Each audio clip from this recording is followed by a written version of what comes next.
हमारा टॉपिक रहेगा राम मालदेव, जो सेकंड ग्रेड में आता है, असिस्टेंट प्रोफेसर में आता है और फर्स्ट ग्रेड में भी आता है। ये टॉपिक जो मारवाड़ का जो शासक है, मालदेव है, चंद्रसेन है, रतन सिंह है, हमीरदेव चौहान है, ये 5 टॉपिक है हमारे। उसके अंदर ये चंद्रसेन और मालदेव मारवाड़ से आते हैं। तो ये 5 जो मुगलों के साथ जो इनकी हुआ था ना, वो सब संघर्ष है इसके अंदर। और ये शासक मारवाड़ के हैं मालदेव। तो स्टार्ट करते हैं। इसके अभियान है ना, ये प्रथम अभियान कौन सा था ये पढ़ेंगे आप पूरा डिटेल से। फिर द्वितीय अभियान मालदेव और नागौर का अभियान था। प्रथम था भादराजून पर अधिकार। तृतीय था, ये कहाँ पर अधिकार था? तृतीय था वीरमदेव मांगलिया, जो इनको नियुक्त किया था। महाराणा उदय सिंह था ना, उसको राजा बनाने के लिए ये उसकी अपनी सेना भेजी थी उदय सिंह को। फिर उदय सिंह ने कौन सा हाथी दिया था उसको, वो डिटेल से पढ़ेंगे। फिर चतुर्थ अभियान पाइबा साहिबा का युद्ध हुआ था। उसके बाद हुमायूं और मालदेव की मुलाकात जोगी तीर्थ पे हुई थी, वो डिटेल है। उसके बाद लास्ट में एक और मालदेव और शेरशाह, वो नेक्स्ट पार्ट में पढ़ेंगे। लेकिन स्टार्ट करते हैं अभी यहाँ से। 52 युद्धों का विजेता कहा जाता है मालदेव को। 58 परगनों का मालिक था मालदेव। हसमत वाला शासक कहा जाता है। भारतीय इतिहासकार कौन थे? अबुल फजल और बदायूनी ने उसको हसमत वाला शासक कहा है। ये किसका पुत्र था? राव गागा का पुत्र था। और मारवाड़ का पितृहंता इसको कहा जाता है। किसको? मालदेव को। राज्याभिषेक 5 जून 1532 को सोजत में हुआ था। सोजत वर्तमान में पाली में है ना। ये था डिटेल से। ये सोजत, ये पाली में है वर्तमान में। 5वां अभियान अभी ये तो लास्ट में होगा मालदेव वाला। अभी प्रथम अभियान पढ़ते हैं। तो मालदेव का जो प्रथम अभियान था वो भादराजून पर अधिकार था। सीदल स्वामी यहाँ का सीदल स्वामी वीरा प्लस मालदेव के बीच में युद्ध हुआ था। और मालदेव ने यहाँ जीत गया। मालदेव की किसके क्या हुई थी? जीत हुई थी। और अपनी जागीर किसके नाम की थी इन्होंने?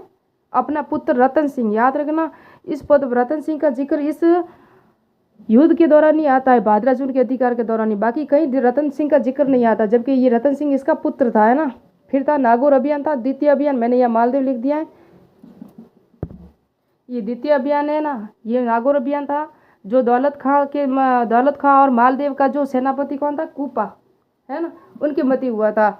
और हीराबाड़ी का युद्ध हुआ था इन दोनों के मध्य 1536 में। और यहाँ वीरमदेव मांग लिया था ना, उसको हाकिम, जो जोधपुर का था, उसको हाकिम या सूबेदार बनाया था यहाँ किसका? नागौर का। और इसको भी जीत लिया था। दौलत खां को पर इसलिए आक्रमण किया था क्योंकि ये मेड़ता पर आक्रमण करना चाहता था, इसलिए नागौर अभियान हुआ। और दौलत खां को भी हरा दिया इसने। और ये भी अपने अधिकार क्षेत्र में ले लिया इसने। तो ये तो हो गया मांगलिया वाला सूबेदार नियुक्त किया। महाराणा उदय सिंह को चित्तौड़ और यानी कि कुंभलगढ़ का राजा बनाने के लिए भी सहायता भेजी थी इसने। जैता, कुपा वगैरह सब अखेराज सोनगरा की सहायता के लिए मालदेव भी वहाँ गया था। और उसको किसको हराया था? किस युद्ध में? माओली के 1540 में मावली का युद्ध में बनवीर को हराया था, जो दासी पुत्र था जिसने विक्रमादित्य की हत्या कर ली थी और उदय सिंह को आपको पता हो तो बचाया था। तो उदय सिंह को राजा बनने नहीं दे रहे थे, तो मालदेव की सहायता से ही उदय सिंह राजा बने थे। फिर उदय सिंह ने बसंत राय नाम का एक हाथी इनको उपहार में भेजा था। और 4 लाख फिरोजी पेशकशी किसने भेजे थे? उदय सिंह ने। किसके लिए? मालदेव के लिए तोहफे के रूप में भेजे थे, क्योंकि उसको सहायता की थी इन्होंने। तो ये देख सकते हो चतुर्थ अभियान, उदय सिंह ने बसंत राय नाम का हाथी भेजा था, ये सब। उसके बाद पाहेबा या साहिबा का युद्ध हुआ था। कूपा, ये भी कौन था? मालदेव का सेनापति जैता कूपा थे ना। तो यहाँ भी कूपा के नेतृत्व में ही सेना भेजी थी मालदेव ने। और राव जैत सिंह और उसका मंत्री कौन था? नगराज। राव जैत सिंह ने नगराज से कहने पर उन्होंने कहा था कि शेरशाह को सहायता के लिए उन्होंने से भेजी थी और सहायता नहीं आई थी शायद शेरशाह की यहाँ, लेकिन ये नगराज को भेजा भी था शेरशाह की सहायता पाने के लिए। और यहाँ भी इसी की हार हुई, जैत सिंह की हार हो गई थी। और साहिबा पाइबा का ये अभियान था मालदेव और कुपा के, या मालदेवी समझो, और आप जैसे के मध्य हुआ था। और उसके बाद राम मालदेव और हुमायूं की मुलाकात हुई थी 7 मई 1542 को जोगी तीर्थ। ये जोगी तीर्थ वर्तमान में मंडोर जोधपुर में है।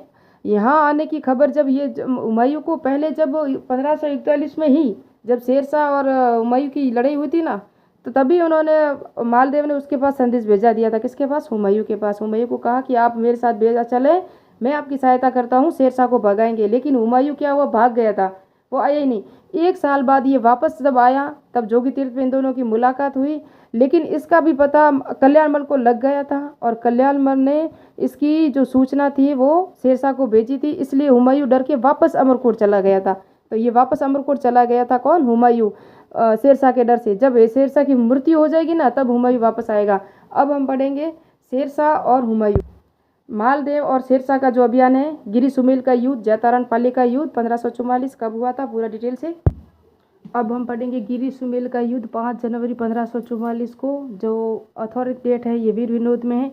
और फरिश्ता के अनुसार भी शेरशाह के पास 80,000 सैनिक थे और मालदेव के पास 20,000 सैनिक थे। ये फरिश्ता का जो स्टेटमेंट है ये दिया हुआ है तारीख़ फिरोज़शाही में। और अब्बास का शेरवा की पुस्तक है तारीख़ फिरोज़शाही, याद रखना है ना।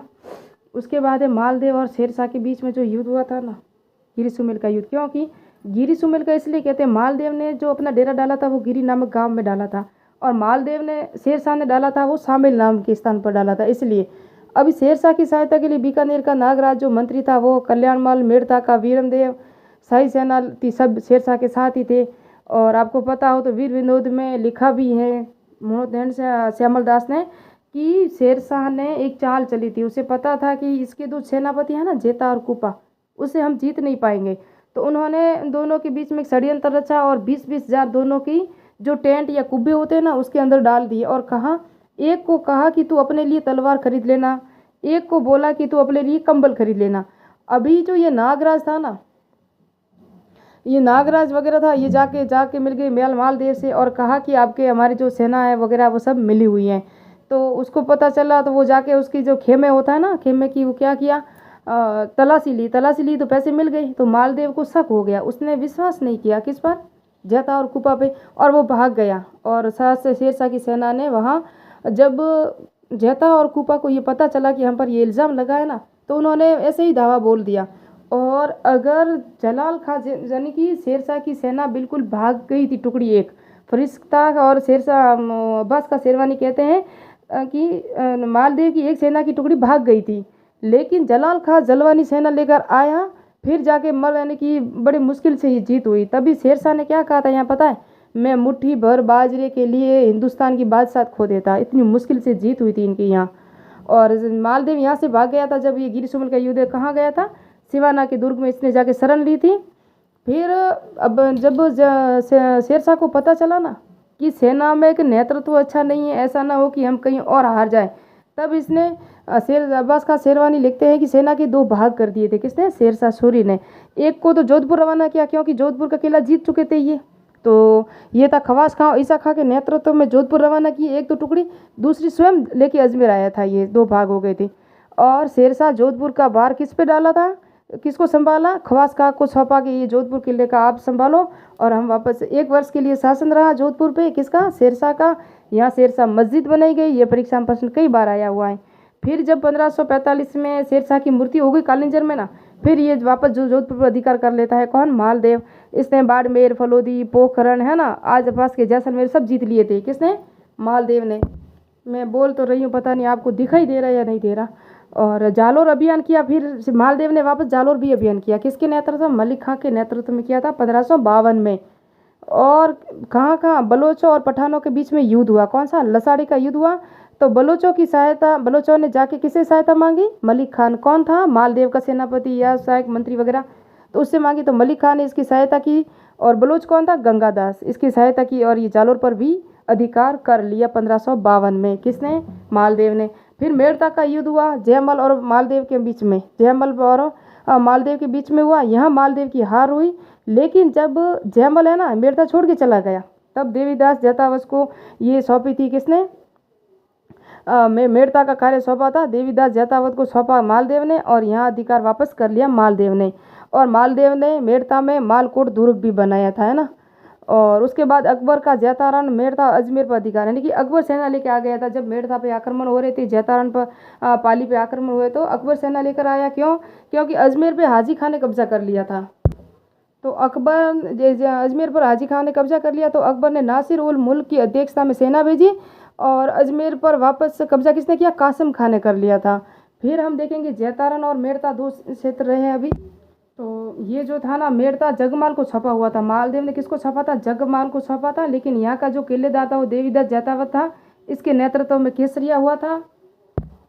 यह है ना, देवीदास के नेतृत्व में केसरिया हुआ। सातलियावास का युद्ध हुआ, कौन सा हुआ, सातलियावास का युद्ध हुआ।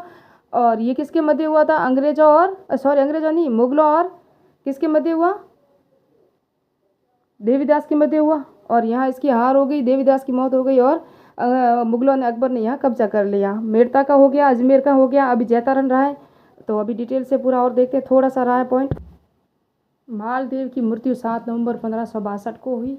25 रानियाँ 12 पुत्र थे। रूठी रानी उमादेव जो जैसलमेर के राव लूणकरण की पुत्री थी, लेकिन ये रूठ इसलिए थी क्योंकि जैसलमेर का राव लूणकरण है ना, ये मालदेव को मारना चाहता था। इसलिए लूणकरण की पत्नी जो मालदेव की सासू माँ थी, उसने उसको जानकारी दे दी थी।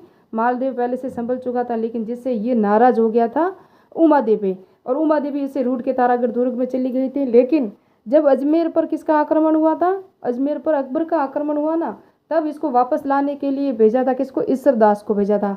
और ये राजी भी हो गई थी, लेकिन जो सब बीचे जो रानियाँ थी ना, वो नाराज़ हो गई। उसने सोचा कि अगर ये आ गई तो हमारे दाम नहीं रहेंगे, हमारा मान नहीं रहेगा, जिससे आशा बारट को भेजा, जो गोसाना गांव में कुछ दोहा सुनाए। अब दोहा सुनाओ तो वीडियो वैसे भी बड़ा हो गया है, तो दोहा सुनाया, जिससे ये नाराज़ हो गई, और ये नाराज़ होकर वापस दत्तक पुत्र राम के पास गुंदूज चली गई।